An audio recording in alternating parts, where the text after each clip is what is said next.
Ni hao. I am a middle school student from Henan province. I sometimes feel quite tired under the pressure of competition, yet I also dream of a life like a wandering storyteller, travelling to different places, experiencing various cultures.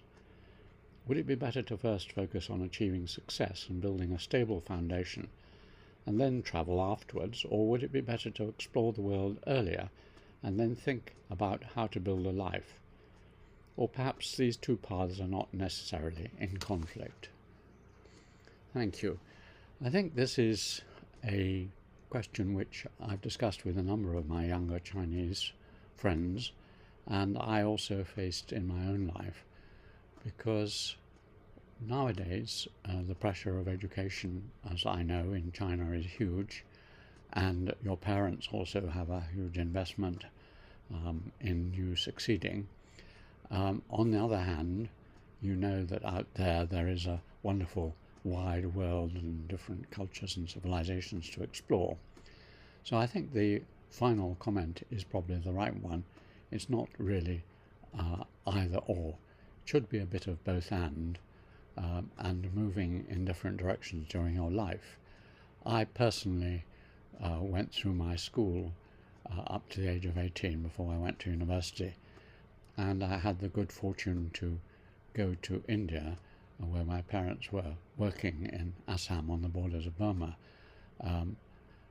a couple of times during my schooling, and that had a huge and broadening and wonderful effect, I think, on the way I thought. And in my last long summer before I left school, I went for a walking and hitchhiking tour around Europe, through France to Italy and back through Germany. That also, I think, was very stimulating and important in my emotional development. Now, I don't know whether you can do any kinds of local tours around bits of China or even nearby countries like Thailand while you're still at school.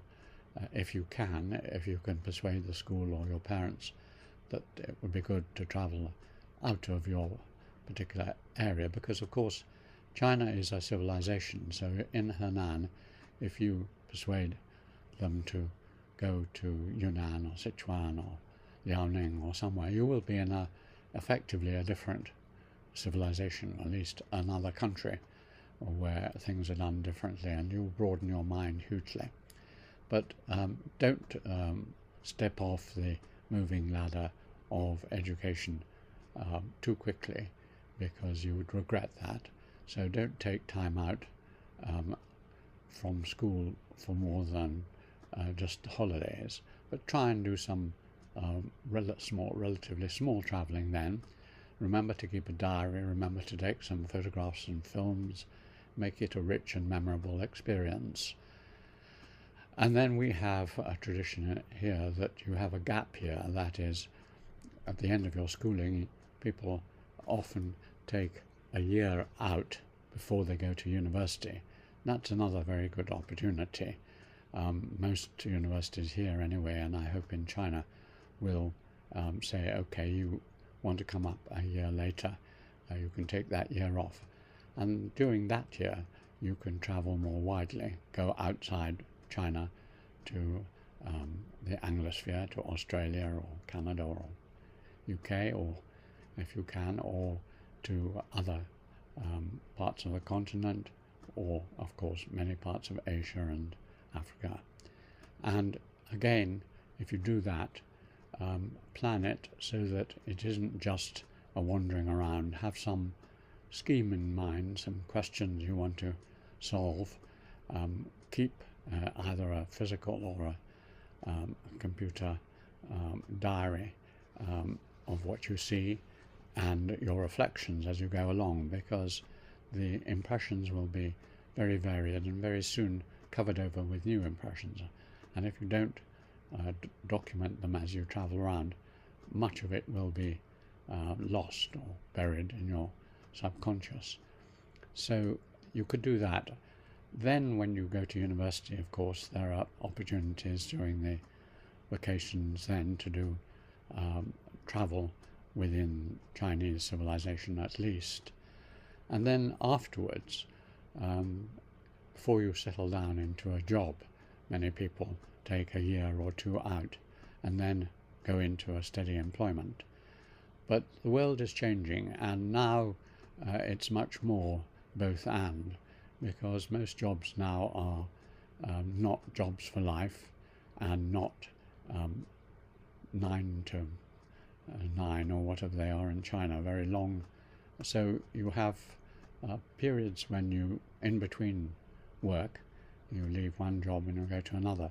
So you dip in and out of work, and you dip in and out of travel. Travel never ceases to stimulate and be important.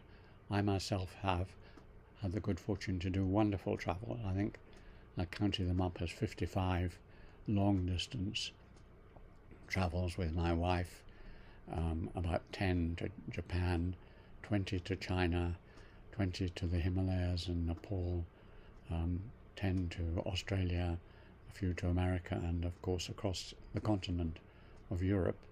And each one is memorable and taught me something, and I made new friends and learnt new things. So yes, travel, they say, broadens the mind, and it broadens the emotions as well, because you begin to learn a little bit about what is similar and what is different in different cultures. My own discipline of anthropology is basically about travel. Anthropologists study other cultures on the whole, though sometimes their own with a particular viewpoint, and therefore you might consider reading a little bit of anthropology. I was very influenced by a book called Mirror for Man by someone called Kluckhohn, Kluckhon. Clive Kluckhohn is a very old book, but it stimulated me. But there are many other introductions to anthropology. So read one of those, take it with you, and explore the world. And good luck. 谢谢。